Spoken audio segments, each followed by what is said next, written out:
can't because it stimulates prolactin and changes the menses and causes infertility. Then they get off of it and get pregnant, and it's an abortifacient. They could lose the baby, and if the baby survives, they can have birth defects, and it can be building up in their system while they're young. And so many people have told me, for instance, they grew up, they wanted to get married and have families, and they never were able to have children, or they lost their children. And it's even though it's slow and subtle, nobody gets away with aspartame. The worst of it is, for instance, I flew to Barcelona and talked to Dr. Alemany, who did the Traco study, which shows that the formaldehyde converted from the free methyl alcohol embalms living tissue and damages DNA. When you damage DNA, you can destroy humanity. In Dr. Roberts' medical text, he has a page on pre-embalming, and he looked at me and he said, "Betty, this can kill 200 million people." I said, well, it already has.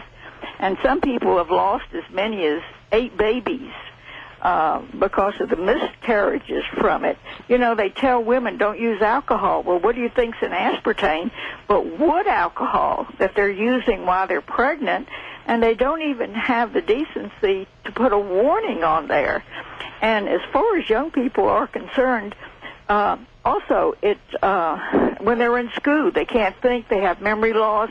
It reduces IQ. In fact, I was so concerned about the behavioral problems and psychiatric problems that it is causing kids because our kids today are medicated instead of educated. Yeah. That I asked all the experts to write new reports on how it destroys the brains of our children. And I put that in a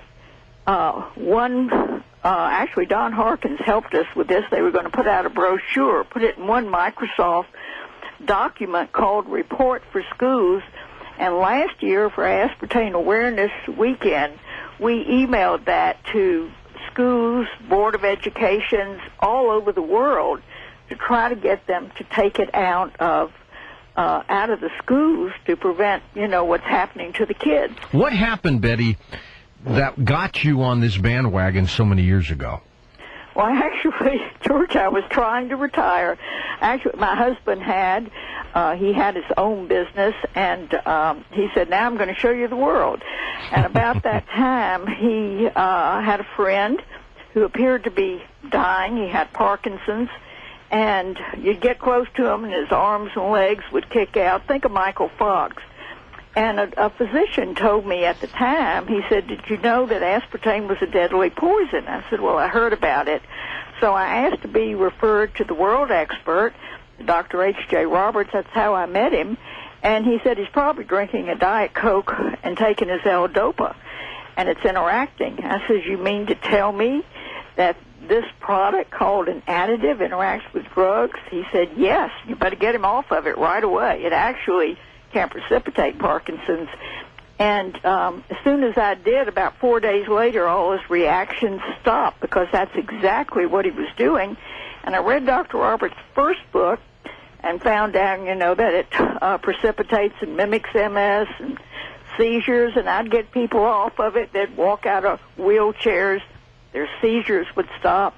And so we're religious people. We're witnesses, and my husband said, well, I'll give you my retirement funds because we can't have this knowledge and let people who have no earthly idea it's a poison. We don't have the billions to fight these criminals. And so I used his return. Instead of seeing the world, we've been trying to save it and set up this global volunteer force, which is now in 39 nations with everybody working free just to educate the public and to save lives and to try to get it banned. Is it true that aspartame is responsible for 75% of the complaints that the FDA gets? Oh, yes, or more. And they admitted that themselves. In fact, in congressional hearings, and we put them on mpwhi.com, both congressional hearings, it was admitted that the FDA was getting so many complaints that they were sending the victims to the AIDS hotline because they couldn't take all these complaints, and that's why there were congressional hearings and testimony of people. I mean, pilots having seizures. There is and also the scientists were speaking out. Dr. Roberts was there, and there was actually 3. And the FDA themselves, the FDA toxicologists, testified against the FDA.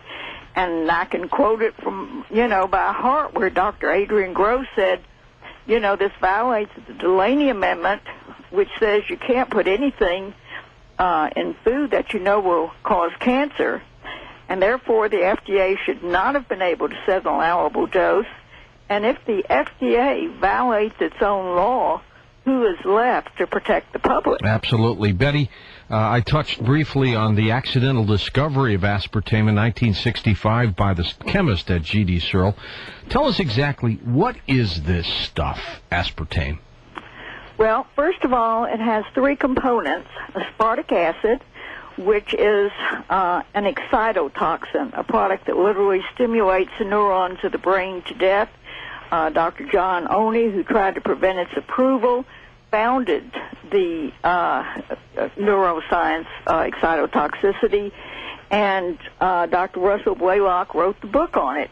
And then it's got 50% phenylalanine, which is a neurotoxin when it's isolated, and it floods the brain, lowers the seizure threshold, and depletes serotonin, which is causing all these psychiatric behavioral problems.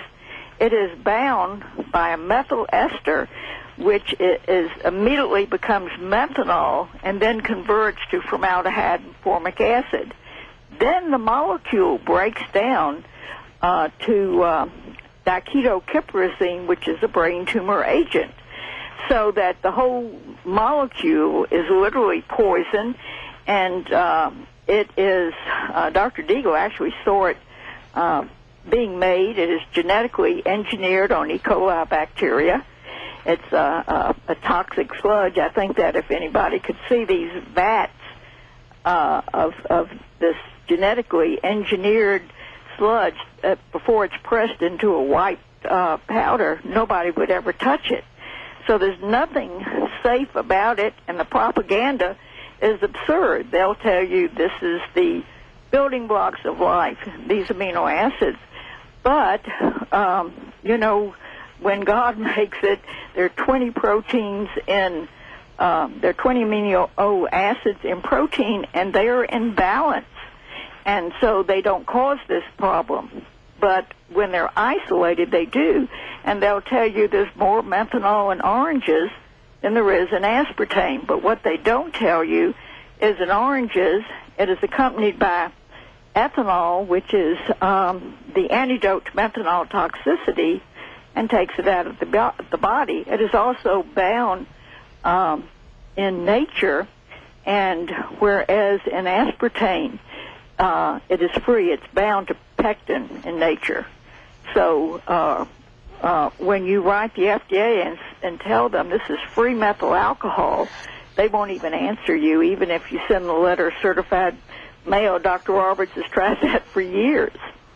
So, in fact, according to The Ecologist, which is a very prestigious magazine that came out in 2005 and told the whole story, and a 17-page cover story, it starts out by saying that aspartame was actually listed with the Pentagon in an inventory of prospective biochemical warfare weapons submitted to Congress. It's all about the money. Is saccharin in the same category as aspartame?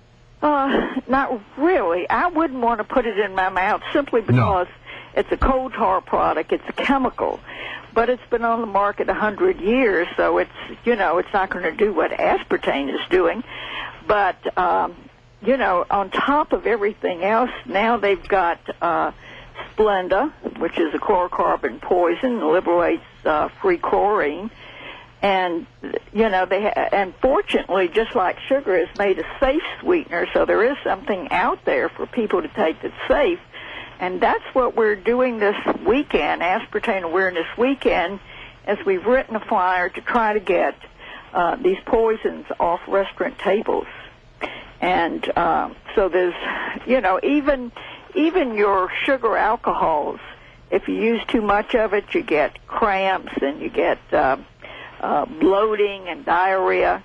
And so, and people are using them because they think, oh, well, we've got this epidemic of obesity and I want to lose weight.